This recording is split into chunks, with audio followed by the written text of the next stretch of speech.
All right, welcome. Today we're diving deep into a huge journey of self-discovery.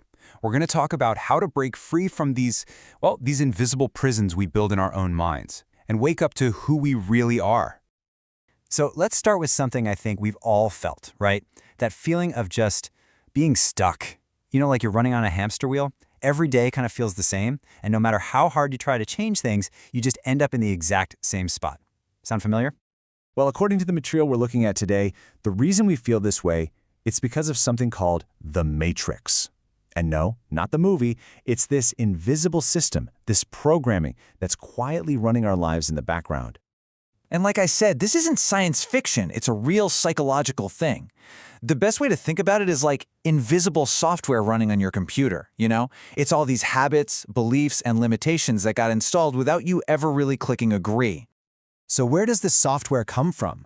Well, it gets built up layer by layer, starting when we're kids. It's our family, our society, the media, even our phones. Think about it.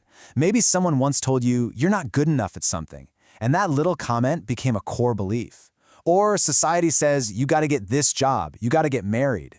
The media shows us these crazy, unrealistic standards, and our phones, they're buzzing all day, keeping us distracted. All of it together, it builds the walls of this matrix we live in. But here's the kicker. The real power of the Matrix isn't just all that outside stuff. Nope. Its biggest, most clever creation is internal. It's that little voice in your head, the storyteller. We call it the ego. Or, as the source material points out in Vietnamese, Ban Ga. It's that personal, constructed idea of me. And this quote from Rumi? Wow, it just nails the whole illusion we're talking about. We've been taught to believe we're just this one tiny, separate drop. But we've totally forgotten that our true nature is the entire ocean. So this brings up a huge question, one you really have to ask yourself. Who is that narrator? The voice telling the story of you? The one that keeps track of all your titles, your memories, your wins, your losses, and bundles it all up into this package called me? Well, you guessed it. That's the ego. And this is such a great way to see the difference.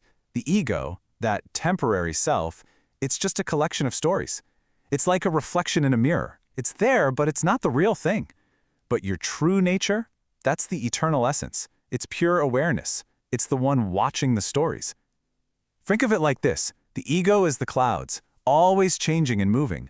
But you're the big, wide-open sky behind them. Okay, so we've kind of picked apart what we're not, right? We're not just our stories. We're not just our jobs. We're not our temporary feelings. So what's left? Well, now we get to the really good part, the core truth of what we actually are. So just think for a second about all the things you usually call me. Your body, your thoughts that race around all day, your emotions that go up and down. Well, all of that, it's just temporary waves on the surface. You see, you're not the wave. You are the ocean, the whole infinite thing. You are the consciousness that all those thoughts, emotions, and experiences, all those little waves, rise out of and return to. Okay, so that's a pretty big idea, right? You are the ocean. But what do you do with that? How do we actually start living from that place? Well, now we're going to get into some really practical tools to help loosen the ego's grip and basically remap your reality. The source gives us 4 really powerful, super actionable tools we can use to start breaking free. And anyone can do these. Let's walk through them. First up, visualization. This one is so cool. Here's the secret. Your subconscious mind, the part running the show, literally doesn't know the difference between something you vividly imagine and something that's actually happening. So, you can use this. By really feeling and seeing what you want, you're basically tricking your brain into believing it's real, which helps make it happen. Number 2 is all about affirmations. Now, the key here is how you word them. Your subconscious is kind of literal. If you say, I don't want to be anxious, all it hears is anxious. See the problem? So you have to flip it. You state what you want as if you already have it. I am calm and confident. It's about programming in the positive, not trying to fight the negative. Tool number 3 is gratitude. And look, I know this sounds simple, but it is incredibly powerful. When you take just a minute each day to really feel grateful for things, you shift your entire focus from what's missing to what you have. You're tuning your brain to a frequency of abundance, and you'll start noticing and attracting more good stuff. It really works. And the last one, number 4, is the emotional anchor. Think of this as your own personal superpower button.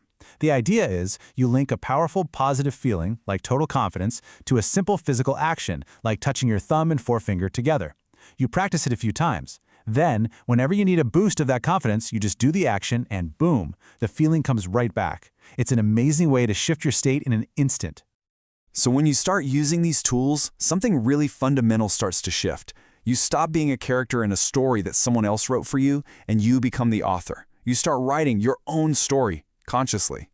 And really, what this all comes down to is this. Who you really are, it's not defined by those old stories or the limits of the matrix. Your true self is infinite. It's unchanging. It's just aware. You know, the crazy thing is that the true freedom we're all chasing, it's not out there. It's not in the next job or the perfect relationship or more money. It's an internal thing.